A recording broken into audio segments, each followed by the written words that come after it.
یہ ہے وَلَنَبْلُوَنَّكُمْ، اللہ فرماتے ہیں ہم تمہیں آزمائیں گے، اجتماعی سطح پہ بھی اور انفرادی سطح پہ بھی، بِشَيْءٍ مِّنَ الْخَوْفِ، خوف میں مبتلا کر دیں گے. ہم کریں گے یہ کام، یہ نیچر نہیں کرتی کہ خود بخود ہو رہا ہے. ملحد کہتا ہے بس یہ نیچر کا ایک حصہ ہے، فطرت کا حصہ ہے. فطرت بذات خود کوئی چیز نہیں ہے، اس کو بنانے والا اللہ ہے. بِشَيْءٍ مِّنَ الْخَوْفِ وَالْجُوعِ، بھوک بھی مسلط کریں گے، معاشی نقصان، وَنَقْصٍ مِّنَ الْأَمْوَالِ وَالْأَنفُسِ، مال کا نقصان، جانوں کا نقصان، انسانی ہلاکتیں ہوں گی. والثمرات، پیداوار کا بھی نقصان ہوگا. تو اللہ نے کیا فرمایا ان حالات میں، وَبَشِّرِ الصَّابِرِينَ، صبر کرنے والوں کو خوشخبری سنا دیں. جو غیر مسلم ہے وہ صبر نہیں کرے گا. دیکھو غیر مسلم کا جو صبر ہے نا، وہ ان کے جو موٹیویشنل اسپیکر ہیں وہ ان کو سمجھاتے ہیں کہ اس صبر کرنے سے جب تم ٹینشن نہیں لوگے تو ٹینشن نہ لینے سے بیماری کا خطرہ کم ہو جائے گا. اس لیے وہ چہرے کے ایکسپریشن سے، جو ان میں پڑھے لکھے لوگ ہیں، چہرے کے تاثرات سے، اور کوشش کرتے ہیں کہ ہم میڈیا کے سامنے جب آئیں اور بات کریں تو ہم یہ شو کریں کہ ہمیں کچھ بھی نہیں ہے. اندر اندر سے گھل رہے ہوتے ہیں وہ. ہمارے ہاں دل میں غم نہ بھی ہو تو چیخ منہ سے ایسے ظاہر کرے گا کیونکہ ٹریننگ نہیں ہے نا، تربیت نہیں ہے، کہ جیسے ساری دنیا کا غم اسی کو ہے. عمل سے لگ رہا ہوگا کہ یہ غمزدہ نہیں ہے، لیکن جو دل کی راحت ہے، دل کی خوشی ہے، وہ اللہ صرف اہل ایمان ہی کو دیتے ہیں تکلیفوں میں. وہ دل کی خوشی کے لیے جو اللہ نے موٹیویشن کی ہے، وہ جملہ غیر مسلموں کے پاس نہیں ہے. فرمایا وَبَشِّرِ الصَّابِرِينَ، صبر کرنے والوں کو خوشخبری سنا دے. خوشخبری، جو ان غموں میں صبر کرے گا. یہ صبر کرنے والے کون ہیں؟ اذا اصابتہم مصیبہ، جب انہیں کوئی مصیبت پہنچتی ہے، مالی ٹینشن آ گئی، بے روزگاری ہو گئی، جانی ہلاکتیں ہو گئیں. قالوا، تو یہ جواب میں کہتے ہیں انا للہ، یہ خود سے نہیں ہے، ہم کس کے غلام ہیں؟ اللہ کے. تو مالک کو اجازت ہے کہ وہ اپنے غلام کو آزمائش میں ڈال سکتا ہے. ہم اللہ کے غلام ہیں بھائی، یہ اللہ کے تصرفات ہیں. اتفاقی حادثات پہ انسان ٹینشن لیتا ہے، جو پہلے سے پلاننگ کے تحت ہو اور اس کی پلاننگ کرنے والا ہمارا رب ہو اور ہم سے محبت کرتا ہو، اس کی طرف سے پریشانی تو ہمیں بنانے کے لیے، ہمیں بگاڑنے کے لیے اور عذاب دینے کے لیے نہیں ہے. انا للہ، ہم اللہ کے غلام ہیں، وانا الیہ راجعون، اور اسی کی طرف ہم نے لوٹ کر جانا ہے، اسی کی طرف لوٹ کر جانا ہے. کیا مطلب بھائی؟ دنیا مسافر خانہ ہے، یہاں اگر مر گئے تو ہمیشہ کے لیے ختم نہیں ہو رہے. یہاں اگر آپ کو کوئی پریشانی آ رہی ہے اور کوئی آپ کے دکھ درد بانٹنے والا نہیں ہے تو ٹینشن لینے کا نہیں ہے. اس لیے کہ اللہ ہے، وہ دیکھ رہا ہے اس مصیبت میں کہ یہ کیسے صبر کرتا ہے، اور وہ اس مصیبت میں قیامت کے دن اجر دے گا، نوازے گا. وہ ہمارے حضرت مفتی رشید احمد صاحب رحمہ اللہ تعالی ایک بہت زبردست بات بیان کیا کرتے تھے. فرماتے تھے کہ جیسے کسی کو بخار ہو تو یقینی طور پر کہ اس کو بخار ہے بھی یا نہیں ہے، یہ ماتھا گرم ہونے سے پتہ نہیں چلتا. بعض دفعہ دھوپ سے ماتھا گرم ہوتا ہے، چولہے کے قریب کھڑے ہو کر آپ کوئی چائے پکا رہے تھے، ماتھا وقتی طور پر کیا ہو گیا؟ بولو نا، گرم ہو گیا. حقیقت میں اس کو فیور ہے یا نہیں، اس کا تھرمامیٹر سے پتہ چلے گا. منہ میں آپ لگا دیں، تھرمامیٹر تھوڑی دیر بعد نکال کے چیک کریں, تھرمامیٹر غلطی نہیں کرتا عام طور پہ. تو فرمایا کہ کسی کے ظاہری گیٹ اپ کو دیکھ کر, اس کی تسبیحات اور نماز کو دیکھ کر 100% اس کا اندازہ نہیں ہوتا کہ یہ دل سے دیندار ہے یا نہیں ہے, اس کا آخرت پر یقین ہے بھی کہ نہیں ہے. آخرت پہ یقین اس کا کتنا ہے, اس کا پتہ اس وقت چلتا ہے جب یہ کسی پریشانی اور غم میں مبتلا ہوتا ہے. اس وقت اس کا ری ایکشن کیا ہوتا ہے, کس طرح سے یہ ری ایکٹ کرتا ہے. اذا مسہ الشر جزوعا ہے کہ شر پہنچا تو ایک دم چیخنا چلانا شور شرابہ, ہائے یہ کیا ہو گیا, ہائے یہ کیا ہو گیا, ہوئی ایسے چیخ رہے ہیں, پاگل ہو رہے ہیں, میں خودکشی کر لوں گا, میں یہ کر لوں گا, میرے سے نہیں برداشت ہو رہا, یہ ہو. اس کا مطلب یہ صرف گیٹ اپ ہے. سمجھ میں آ رہی ہے بات؟ یہ صرف وظیفوں والے ہیں. اور اگر غم میں اور ٹینشن میں انسان کی زبان سے اچھی بات نکلتی ہے, غموں میں, اور میں نے بتایا تھا نا افغانستان میں جو امریکن آرمی آئی ہوئی ہے نا, وہاں سے جو افغانی آتے ہیں بتاتے ہیں کہ جب ان میں کوئی زخمی ہوتا ہے تو بہت چیختے ہیں, یہ بہت چیختے ہیں جیسے پتہ نہیں کیا ہو گیا. فوجی رو بھی رہے ہوتے ہیں, رپورٹ ہے یہ. کسی فوجی کا رونا کتنا برا عمل ہے کہ نہیں ہے؟ میدان جنگ میں فوجی رو رہا ہو, ہم نے تو مسلمانوں میں کبھی ایسا سنا نہیں, اپنے فوجیوں میں بھی کبھی ایسا نہیں سنا کہ فوجی ہو کے رو رہا ہے. ایک شاعر کا شعر یاد آ رہا ہے, اللہ کرے پورا یاد آ جائے.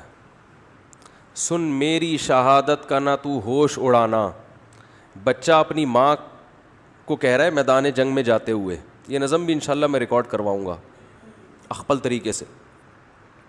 بچہ میدان جنگ میں جاتے ہوئے اپنی ماں سے کہہ رہا ہے کہ اگر میں شہید ہو جاؤں تو ہوش نہ اڑانا, اسلاف کے ناموس پہ مت داغ لگانا. ہمارے اسلاف کی جو عزت ہے نا وہ اسی سے ہے کہ وہ میدان جنگ میں رویا بولو نہیں کرتے تھے. ان کے ناموس کو داغدار مت کرنا.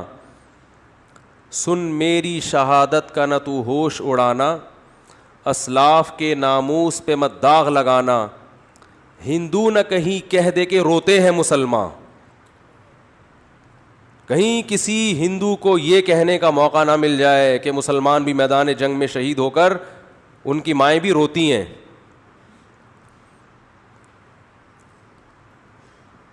پھر کہتا ہے کٹ جاؤں مقتل میں تو اف تک نہیں کہنا. تو ماں کا اپنے بیٹے کی شہادت پہ رونا یہ برا نہیں ہے, یہ تو محبت کی علامت ہے. رونا تو سنت ہے, واویلا کرنا, چیخنا چلانا. اور وہ تو ماں ہے نا, چلو وہ تو روئے, چیخے چلائے نہیں. اپنی نواسی کی موت پر ہمارے نبی صلی اللہ علیہ وسلم کی بھی آنکھوں سے آنسو جاری ہوئے. آپ نے فرمایا کہ دل غمزدہ ہے, آنکھیں بہہ رہی ہیں, زبان وہی کہے گی جس پہ ہمارا رب راضی ہوگا. زبان سے وہی کہیں گے جس پہ اللہ کیا ہوگا راضی. آنکھوں پہ کنٹرول نہیں ہے تو رونے پر پابندی نہیں ہے. میدان جنگ میں تو رونا بری بات ہے. تو امریکیوں سے گزارش ہے کہ ہمارے ہاں ٹرکوں کے پیچھے لکھا ہوا ہوتا ہے تپڑ ہے تو پاس کر ورنہ برداشت کر. اس کا انگلش میں ترجمہ کروا کے اپنی پینٹوں کے پیچھے لکھوا لیں گے کہ بھائی جب افغانستان میں آنے کا تپڑ تھا تو آنا چاہیے تھا, پھر رونے کی بات کیا ہے, پھر رونے کی بات کیا ہے. اور اگر آ کے رونا ہی تھا تو پھر آنے کی چندہ ضرورت نہیں تھی. آپ سپر پاور ہو, آپ نے دنیا میں بےزتی کروا دی. آپ نے نہیں, یعنی آپ کے فوجیوں نے. تو ان کو چاہیے کہ ہمارے ہاں ٹرکوں کے پیچھے لکھا ہوتا ہے, اس کا کوئی انگلش میں ترجمہ کروا کے اگر شائع کر دے تو یہ بہت زبردست. ٹرکوں کے پیچھے, رکشوں کے پیچھے جو آپ کو اقوال ملیں گے وہ جمعے کے بیانات میں, اتوار میں نہیں ملیں گے آپ کو. حقیقت بتا رہا ہوں, بڑے سبق آموز باتیں ہوتی ہیں اس میں. تو اگر اوباما یہ پڑھ لیتے محترم تو میرا خیال ہے یہ جرت اور ہمت نہ ہوتی. تو وہاں جو افغانی لوگ بتاتے ہیں کہ جو امریکن سے لڑنے والے لوگ ہیں ان کے جب گولی لگتی ہے تو ان کا ریئیکشن الگ انداز سے ہوتا ہے, امریکن کے جب لگتی ہے تو وہ پاگلوں کی طرح عجیب سے چیخ رہے ہوتے ہیں, چلا رہے ہوتے ہیں, وہی کیا ہو گیا. تو ان کا چیخنا بالکل درست ہے, اس لیے کہ ان کے سامنے آخرت نہیں ہے. ان تکونوا تعلمون فإنهم يعلمون كما تعلمون وترجون من الله ما لا يرجون. اللہ فرماتے ہیں اگر تمہیں, اہل اسلام سے اللہ خطاب کر رہے ہیں, میدان جنگ میں تمہیں اپنے ملک کے دفاع میں لڑتے ہوئے اگر تمہیں زخم پہنچتے ہیں تو ان کو بھی تو زخم پہنچتے ہیں, اس کو زخم پہنچ رہے ہیں پھر بھی لڑ رہا ہے اور تم میدان میں پیچھے ہٹ جاؤ. وَتَرْجُونَ مِنَ اللَّهِ مَا لَا يَرْجُونَ, جبکہ تم اس زخم پہ اللہ سے وہ امیدیں لگا کے بیٹھے ہوئے ہو جو تمہارا مخالف امیدیں لگا کے نہیں بیٹھا. تمہارا مخالف صرف گورنمنٹ سے مختلف قسم کے الاؤنس لینے کی امیدیں ہیں اس کو, کہ میں زخمی ہو جاؤں گا اتنے پیسے ملیں گے, میری ٹانگ ٹوٹ جائے گی لکڑی کی جرمنی سے ٹانگ لا کے لگوا دی جائے گی, بس. ان کو اپنے حکمرانوں سے امیدیں ہیں اور مرنے کے بعد تو وہ بھی نہیں ہے. میدان جنگ میں مر گئے تو اب کیا کیا کس توپوں کی سلامی قبر پہ دی جائے یا 25 توپوں کی, اس سے مردے کو کیا فائدہ ہے. وہ کہے گا مجھے تو مار دیا نا. کہتے ہیں اس کے لواحقین کو نواز دیں گے, تو لواحقین کو نواز کے, یہ بھی تو اپنے لواحقین میں سب سے پہلے تو یہ تھا, لواحقین کے لیے اپنے آپ کو ہی مروا دیا. وہ کہے گا یار اتنا پروٹوکول تو میں زندگی میں لواحقین کو نہیں دیتا تھا.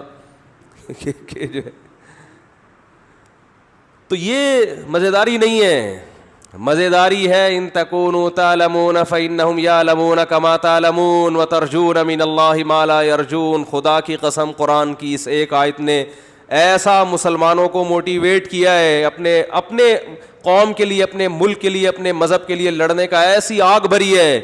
اللہ فرماتے ہیں اگر تم زخمی ہوتے ہو تو انہیں بھی تو زخم پہنچتے ہیں, وہ تھوڑی جیسے آتے ہیں ویسے کے ویسے, کچھ تو تم نے ان کو بھی مارا ہوتا ہے. اس کے باوجود وہ میدان میں اتر رہے ہیں. حالانکہ ترجون من اللہ ما لا یرجون, تمہیں اللہ سے وہ امیدیں ہیں جو ان کو نہیں ہے. اور تمہیں اللہ سے کیا امیدیں ہیں؟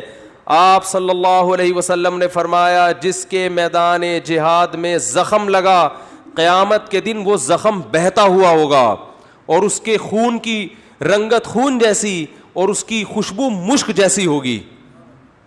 اسی طرح آئے گا قیامت کے دن.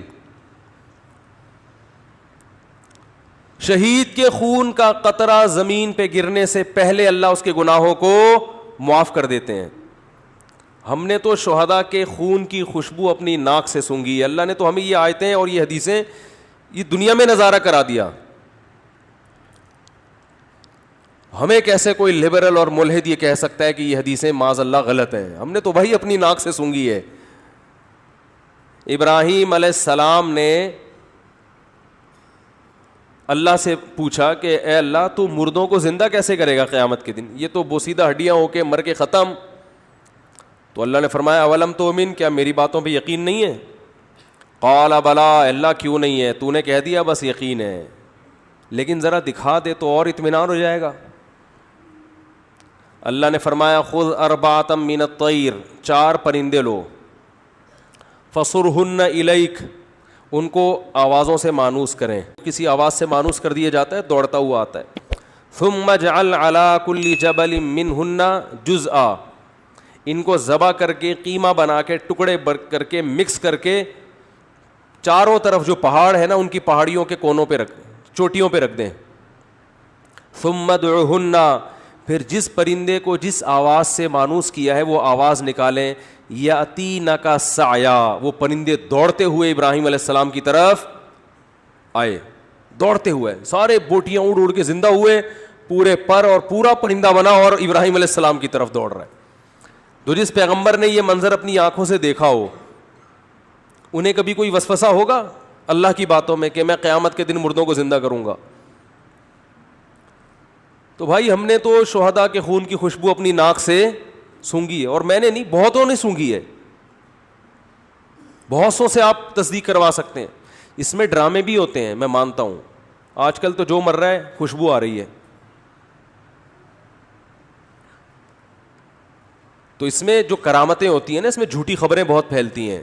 لوگ اپنے بڑوں کو سے عقیدت میں غلو کی وجہ سے ان کو بہت اوپر چڑھا دیتے ہیں، لیکن جو مشاہدہ ہے اس کا تو انکار نہیں ہو سکتا.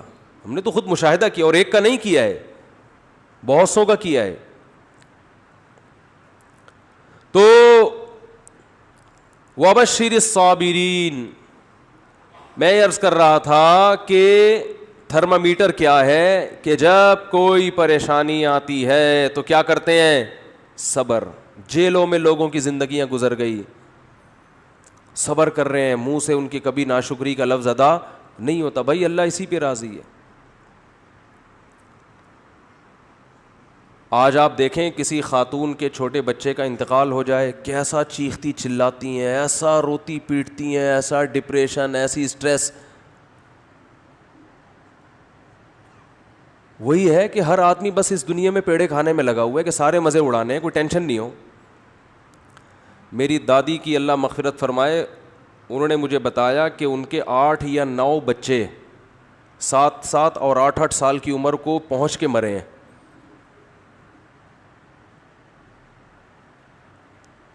پھر غالباً 3 بچے ان کے بچے تھے، جن میں ایک میرے والد صاحب، تایا اور ہماری پھوپھی تھیں، اللہ تعالیٰ مغفرت فرمائے. ان تینوں کا انتقال ہو گیا، لیکن یہ بچپن میں ہی فوت ہو گئے تھے. ایک دفعہ بتایا کہ ایک بچہ میرا کھیلتا ہوا آیا، 7 یا 8 سال کی عمر تھی. کیسا محبوب ہوتا ہے 7-8 سال کا بچہ ماں باپ کو. آیا ہے، پانی پیا ہے مٹکے سے، گڑھے سے، پانی پیتے ہی زمین پہ گر گیا، انتقال ہو گیا. لیکن ان کا صبر کیسا تھا، بس روتی تھیں، ما قدر اللہ، جو اللہ کی طرف سے مقدر ہے. آج ایسے پاگل ہو جاتے ہیں، ایسے بوکھلا جاتے ہیں. طلاقوں کا ریشو بھی اسی لیے کہ ایک دوسرے کو برداشت کر ہی نہیں رہے ہیں. پہلے رشتے وجود میں آتے تھے، میاں میں خرابی ہے، عورت برداشت کرتی تھی، چلو بھائی چلاؤ گزارا چلاؤ. عورت میں خرابی ہے، میاں برداشت کرتا تھا، یار گزارا ہے، سارے مزے دنیا میں تھوڑی ہوں گے. اب نہیں بھائی، عورت کو میاں پورا ایکوریٹ چاہیے، بالکل سر کے بال سے لے کے پاؤں کے ناخن تک ریموٹ کنٹرول کی طرح وہ اس کے اشاروں پہ چلتا ہو. اور مرد کو بھی ایسا ہی ہے کہ بیوی ایسی چاہیے جس میں کسی قسم کا کوئی فالٹ ہو ہی نہیں، استخاروں میں بھی پازیٹیو آئے، اور حسن و جمال بے مثال، اور جناب اخلاق بھی، اور ہر معاملے میں اس کا معیار ایسا ہے کہ اس کو دنیا میں بس سارے مزے اس نے دنیا میں چاہیے. یہ ہر آدمی کا ہو چکا ہے معاملہ. بھائی تھوڑا سا دنیا کو آڑا ترچھا کر کے چلاؤ، کنڈکٹر سے عبرت حاصل کرو نا. بار بار کہتا ہوں، بس جتنی بھی بھری ہوئی ہو، کنڈکٹر بس کو چھوڑ کے بھاگتا نہیں ہے کہ یار سیٹ نہیں مل رہی تو اب میں کہاں بیٹھوں، سارے تو پیسنجر چڑھ گئے. صبح سے شام لٹک لٹک کے ناظم آباد سے لانڈی، لانڈی سے ناظم آباد، ہوتا ہے کہ نہیں ہوتا؟ لٹک لٹک کے جائے گا، کہے گا رات کو سوئیں گے آرام سے، کوئی مسئلہ نہیں ہے.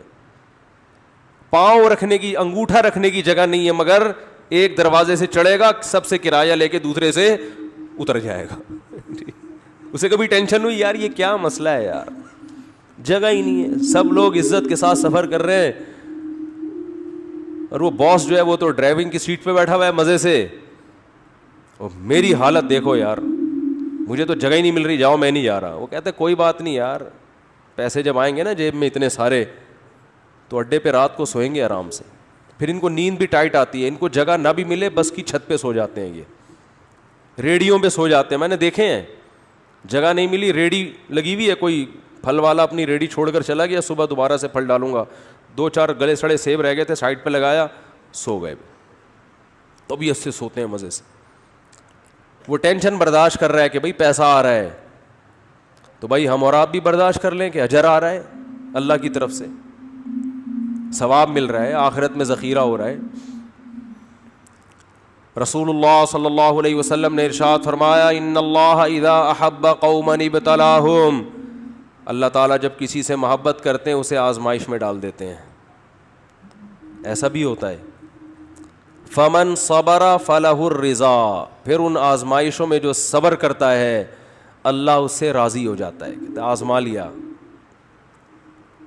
پیغمبروں کو جو اللہ نے آزمایا تو کیسے خطابات دیے. نعم العبد, ایوب علیہ السلام کے بارے میں فرمایا کیا خوب بندہ, ساری زندگی بیماریوں میں گزر گئی, ایک لفظ زبان سے ناشکری کا نہیں نکلا. نعم العبد, یہ اللہ کی طرف سے القابات ملتے ہیں.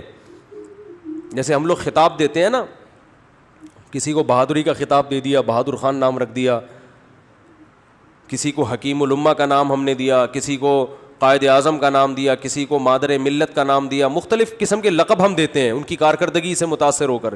اللہ بھی دیتا ہے لقب. نعم العبد, کیا خوب بندہ, صحیح ہے نا, کیا خوب بندہ تھا میرا, صبر کی وجہ سے. وَإِذِ ابْتَلَىٰ إِبْرَاهِيمَ رَبُّهُ بِكَلِمَاتٍ, سورہ بقرہ, فرمایا اس وقت کو یاد کرو جب ابراہیم کو اس کے رب نے چند چیزوں میں آزمایا, وہ بھی آزمائشیں آئیں ان کے اوپر. فَأَتَمَّهُنَّ, ابراہیم ان آزمائشوں میں پورے نہیں اترے, کامیاب نہیں ہوئے, بہترین طریقے سے کامیاب ہوئے. اتمہن, بہترین طریقے سے ان آزمائشوں میں کامیاب ہوئے. کیسا آزمایا؟ اللہ ہم سب کی حفاظت کرے, ہماری اولادوں کی حفاظت کرے. اگر کسی کی ڈیتھ ہو جائے تو ہمارا ری ایکشن کیا ہوتا ہے؟ لیکن ابراہیم کو حکم دیا جا رہا ہے علیہ السلام کو, خود ذبح کرو اپنے ہاتھوں سے بچے کو. بتاؤ, اللہ کی طرف سے کسی کی موت ہو جائے, یہ بڑی آزمائش ہے. یہ باپ کو خود حکم دیا جا رہا ہے خود کاٹو گلا, یہ تو بہت بڑی آزمائش ہے. میں نے کہا کوئی بات نہیں بھئی, اللہ ویسے بھی تو مار سکتا ہے, میرے ہاتھوں کٹوا رہا ہے, میں کاٹ دوں گا اس کو. ان تمام آیات اور احادیث سے پتہ چلتا ہے کہ اللہ انسانوں کو اپنا غلام دیکھنا چاہتا ہے, اور غلامی کی صورت میں ہی دیکھنا چاہتا ہے. کہ فنڈر بننے کی کوشش, بولو, مت کرو, فنٹر نہ بنو. جیسے جیسے میں تمہارے ساتھ کر رہا ہوں بس تم نے صبر کرنا ہے, شکر کرنا ہے. ہاں, خود سے آزمائشیں اللہ سے نہ مانگو, خود سے ایسے کام نہ کرو جس سے آزمائشیں تم پر آئیں. یہ پھر اللہ کی مدد بھی نہیں ہوتی, ثواب بھی نہیں ملتا.